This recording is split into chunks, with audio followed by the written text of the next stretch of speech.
जा रहा है वो उतना ही ज्यादा महान माना जाता है। परिभाषाएं बदल गई हैं। किसी से पूछो ये जो बंगला है ये बंगला किसका है, तो उत्तर सुनने को मिलता है त्यागी जी महाराज का। अब त्यागी जी महाराज हैं तो सब कुछ त्याग करके जंगल में जाकर के भजन करें, बंगले में काय को बैठे हैं।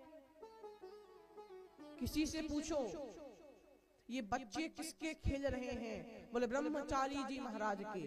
ब्रह्मचारी है तो विवाह ही नहीं करना चाहिए था।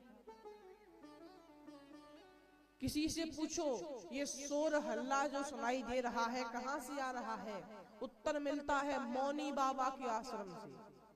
मौनी बाबा है तो मौन रहे, शांत रहे, शोर हल्ला काय को कर रहा है। महाराज संतों की परिभाषाएं बदल गई हैं। मैंने देखा, मैं तो देख करके आश्चर्यचकित रह गया, क्या ही वर्णन करूं।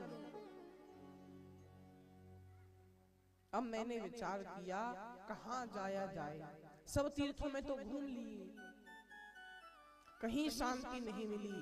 अब कहां जाया जाए जहां जाकर के शांति मिले।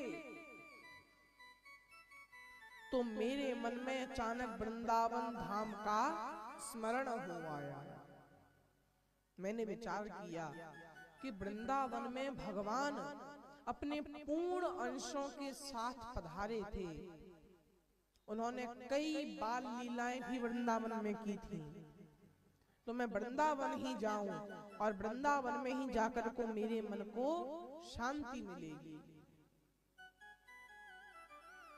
वृंदावन में जाकर ही मेरे मन को शांति मिलेगी, ऐसा मैंने विचार किया। और ये विचार करके मैं वृंदावन की ओर निकला। मैं वृंदावन पहुंचा। वृंदावन में सबसे पहले यमुना जी के तट पर मैं गया।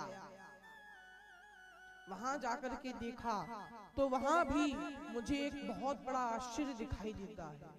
तत्राश्चर्यम मया दृष्टम।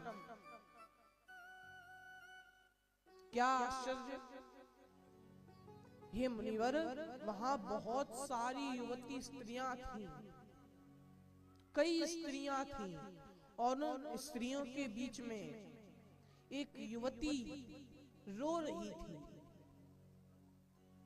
रो रही थी, उसके आगे दो वृद्ध पुरुष अचेत अवस्था में बेहोश हुए पड़े थे।